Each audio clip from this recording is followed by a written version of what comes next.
So pretty, the handle's so nice. It definitely changed the way I work. This tool is one of the things in this shop that I would be very, very sad to have to get rid of. And that is a Japanese saw of pretty much any breed. I use them constantly.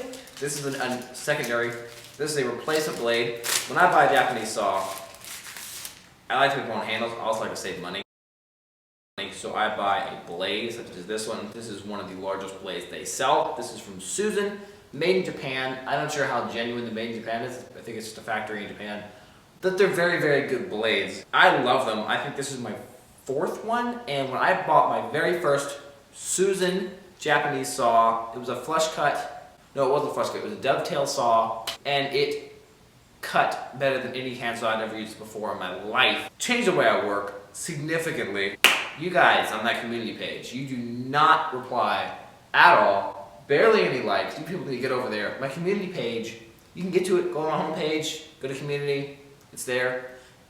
It's like, I post over there way more often than I post videos, and it can give you kind of sneak peeks behind what I'm doing. So if you want to see something from me, go over to my community page and you can see stuff. This one is loose, but it still works fine. The handle is a symmetrical handle. Obviously, because it's a double-sided ripping and crosscut saw. This one does not need to be symmetrical, which I'm excited about because I think I can make it look something really neat. So I don't have anything the right sizes because this is most likely metric, considering it's from Japan. 6.1, yeah, that's going to be a 6mm. It's supposed to be a 9mm. It's probably a little bit small. So a 1/4 inch rod is what? 6.3. It's very, very close to fitting. All the curve.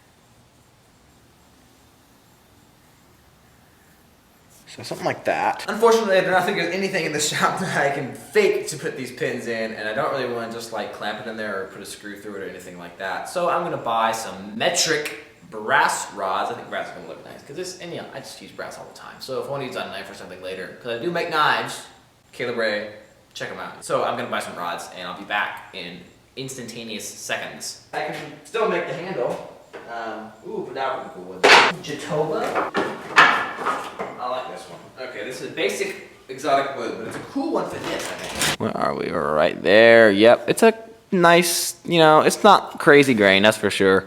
And it's not an amazing color, but it's kind of simple, and I kind of like that. So, we're going to cut out, actually, our thing here.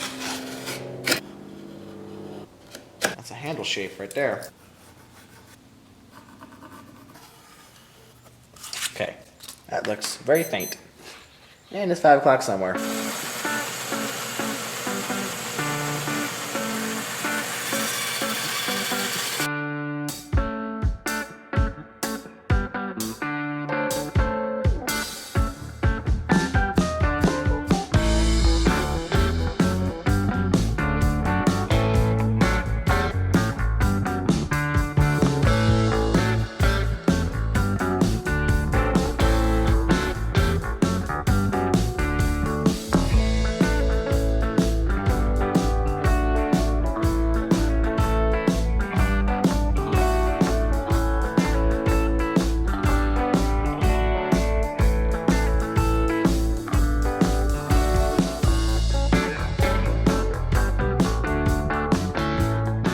I was starting to shape it down. I remember I should probably leave a flat so I can drill my holes. That's going to be difficult if I don't have flat. So I have that. I'm going to buy rod and drill bit because I don't have any metric drill bits. Okay, so I got a 9mm rod and I got 9mm drill bit so I can actually do this. Eventually, I need to buy a metric drill bit set because I just keep buying metric drill bits individually. I mean, it's okay because I'm probably going to burn through them and I'll need more anyway. Let's get going.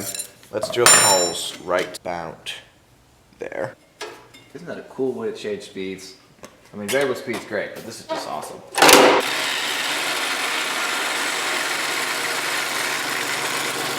Because I do not want this to chip out on the other side when I bang it through, I'm going to chamfer the end of the belt center.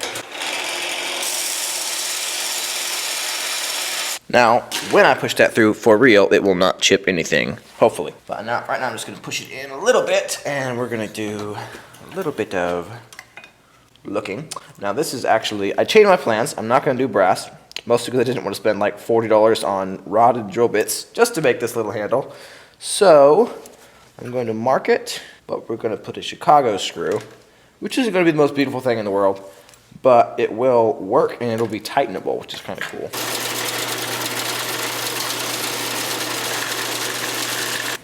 And we have 2 holes that line up pretty well. Now we split it accurately down the middle. We're gonna go crazy and try to do this with the Japanese saw. Because it's just gonna be a thinner curve. It's gonna be probably actually straighter, even though it may not be parallel and everything.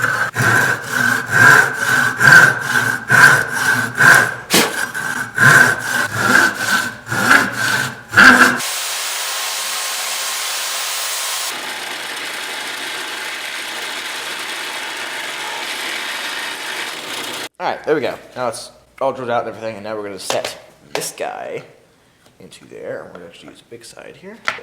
Come on. But, not like that. That's where I was supposed to go. What's it doing? Beautiful. Okay.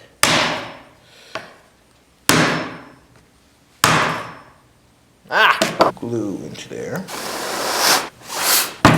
That's gonna cause any problems. Now we're gonna go outside my anvil, get this thing a little bit mushroomed out. Hopefully to stay in there without pitching it too crazy much. Yep.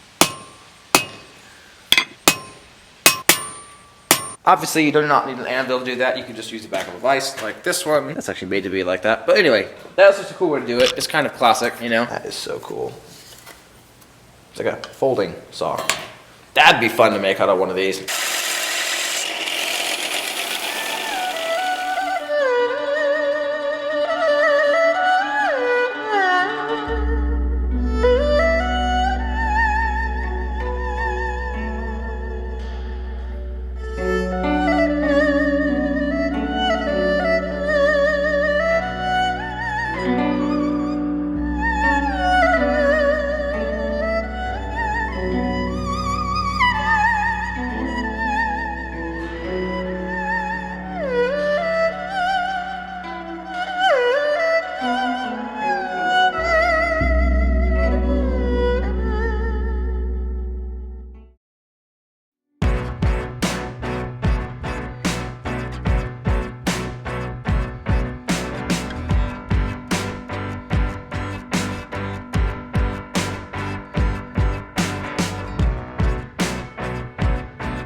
Ooh, that's actually quite pretty.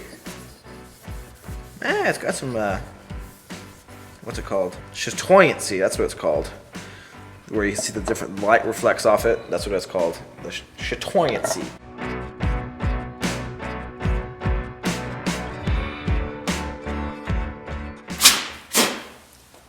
Now we're going to use my handy dandy little wood burner.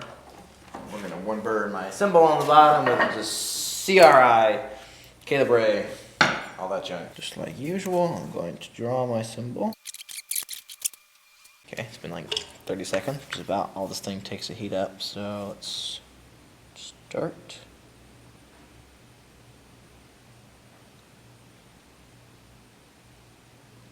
That's very pretty, isn't it? Okay, now we're going to oil it with a very high-end, expensive oil that is made specifically for Japanese saw handles. Because it's actually specifically Kataba handles. Actually, it's not. It's actually Johnson Outdoor oil, but it works really well, and I really like it. So, and that is a good-looking handle right there. Very good-looking. And there we go. Actually, gonna see if I have any Loctite. Blue removable. Yes, there you go. Can you see anything I'm doing? I hope you can. Let's go. I feel like I'm talking way more than this video requires. But anyway, we're getting there. It does move, but it actually doesn't really matter that it moves because if you're pushing against it. So I think that is success. Now the final test, and it happens to be one that I am completely confident about because it has nothing to do with me. Oh wow, that's nuts. We're done. Now, closing montage.